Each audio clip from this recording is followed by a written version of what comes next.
proyek Giant Seawall rencananya akan membentang di pesisir utara atau Pantura, Jawa. Ya, sejumlah negara pun tertarik untuk investasi dalam proyek ini, salah satunya China.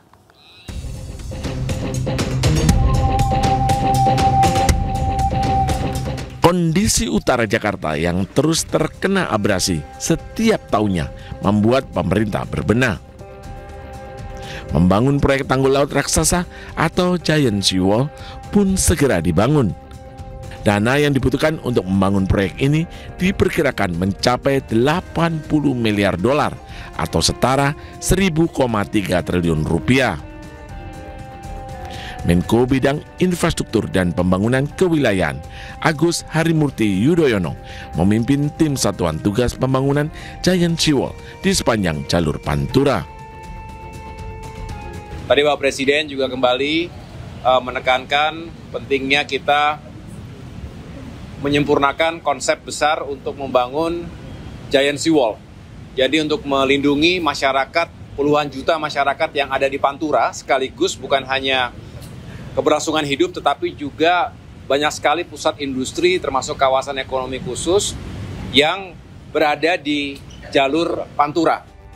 Sejumlah negara pun tertarik untuk investasi dalam proyek Giant Seawall, diantaranya Cina. Dalam pertemuan antara Presiden Prabowo dengan Presiden Cina Xi Jinping pada awal September lalu juga membahas kerjasama untuk pembangunan Giant Seawall. Bisa Presiden Prabowo Subianto menetapkan ibu kota negara menjadi ibu kota politik Indonesia pada 2028. Namun menurut Kepala Staf Kepresidenan, hal tersebut akan terjadi jika fasilitas 3 pilar kenegaraan telah siap.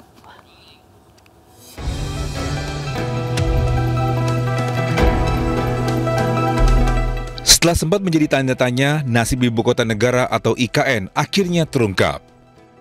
Presiden Prabowo akan menjadikan IKN sebagai ibu kota politik. Kepala Staf Presiden M. Kodari mengungkapkan jika IKN hendak difungsikan sebagai pusat pemerintahan, maka fasilitas 3 pilar utama kenegaraan harus sudah siap pada 2028. Oleh Pak Prabowo bahwa per 2028, betul ya? Ketiga lembaga itu sudah harus ada fasilitasnya. Sehingga kalau mau sidang, sudah terpenuhi. Ada semua sudah. Eksekutifnya sudah ada, legislatifnya sudah ada, dan yudikatifnya sudah ada. Sebelumnya Presiden Prabowo Subianto menetapkan ibu kota negara menjadi ibu kota politik Indonesia pada 2028.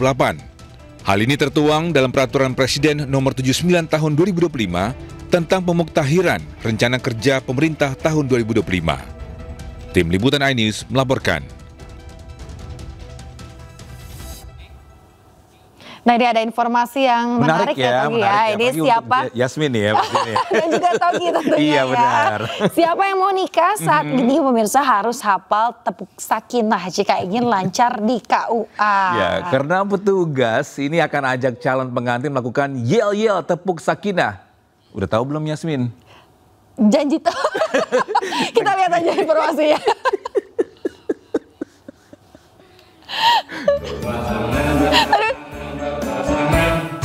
Siap-siap imbauan bagi catin atau calon pengantin di seluruh tanah air agar menghafalkan yel-yel tepuk sakinah sebelum melangkah menuju KUA untuk mendaftarkan pernikahan.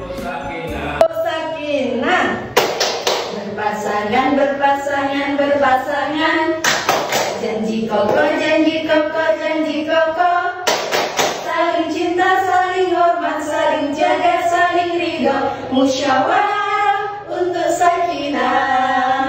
Tepuk sakinah adalah yel-yel yang dilakukan calon pengantin saat mendaftar pranikah di KUA. Staf kantor urusan agama akan memimpin pasangan catin untuk bertepuk tangan sambil menyanyikan lagu Tepuk Sakinah. Kegiatan ini bertujuan memberi pemahaman menuju pernikahan bahagia setelah ijab kabul. Sejak yel-yel ini viral di media sosial, berbagai tanggapan muncul bahkan langsung dipraktekkan oleh sejumlah pasangan. Ya tunggu ya, yang tepuk sakinah. Berpasangan, berpasangan, berpasangan, saling kokoh, saling kokoh, saling kokoh, saling cinta, saling hormat, saling jaga, saling ridho, musyawarah Bagi sebagian orang, tepuk sakinah juga sebagai pengingat di saat amarah memuncak pada pasangan hidup mereka.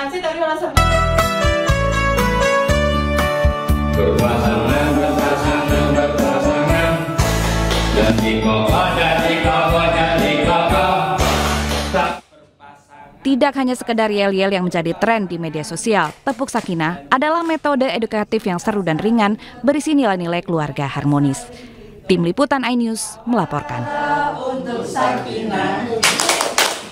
Wah, mudah diingat ya, berpasangan. Janji kokoh, janji kokoh, janji kokoh. Asik. Wah, udah siap nih Yasmin ya. Musyawarah untuk sakinah. Asik. Udah siap nih. Pasangannya udah siap juga, udah latihan juga ya. Ya, kita cari pasangannya dulu ya. Pemirsa ya. Yang baik. siap lahir dan batin. Kita ke informasi berikutnya. Pemirsa, macet parah kembali terjadi di Jakarta. Arus lalu lintas di kawasan Semanggi hingga Selipi lumpuh. Ya, bahkan penumpang Transjakarta terpaksa berjalan kaki agar tak terjebak macet.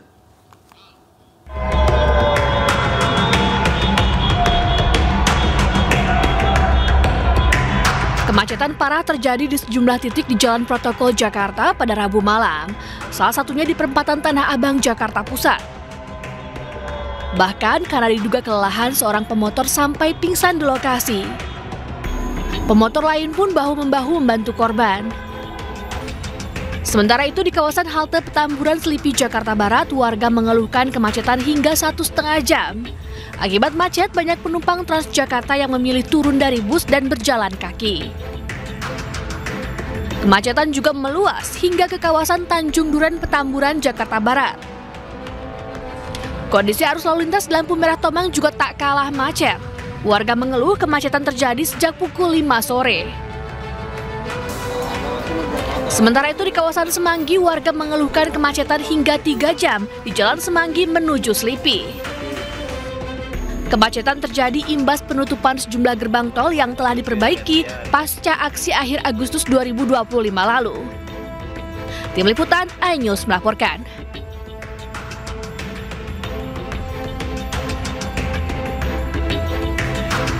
Terima kasih Anda masih bergabung sama kami. Pemirsa, pidato Presiden Prabowo Subianto terkait dengan proyek pembangunan tanggul raksasa atau Giant Seawall di sepanjang pantai utara Jawa atau Pantura mendapatkan perhatian serius dari berbagai negara. Pasalnya Indonesia dinilai telah siap menjalankan protokol perubahan iklim. Saat pidato dalam sidang Majelis Umum ke-80 PBB di New York, Presiden Prabowo mengenalkan proyek pembangunan tanggul laut raksasa atau Giant Seawall sepanjang 480 km. Prabowo menegaskan sebagai negara kepulauan terbesar di dunia, Indonesia merasakan langsung dampak perubahan iklim terutama ancaman kenaikan permukaan laut. Untuk itu Indonesia mengantisipasinya dengan mulai membangun tanggul laut raksasa sepanjang 480 km.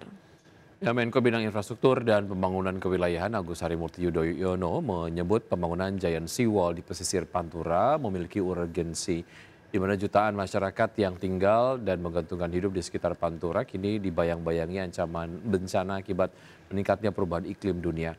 Tanggul besar di sepanjang pesisir Pantura tersebut menjadi satu langkah untuk memproteksi masyarakat dan kawasan ekonomi strategis. Proyek ini akan mengedepankan pendekatan yang integratif. Urgensinya benar-benar nyata ketika masyarakat kita, saudara-saudara kita, ada puluhan juta yang berada di pesisir utara atau Pantura Jawa yang setiap saat mengalami ancaman terhadap bencana.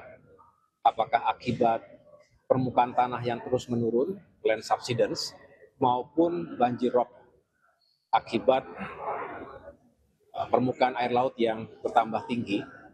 Ya, ini juga semua dampak dari global warming dan climate crisis, climate change. Nah, kita perlu mengambil langkah-langkah yang strategis untuk memproteksi masyarakat dan juga ingat banyak sekali kawasan industri strategis.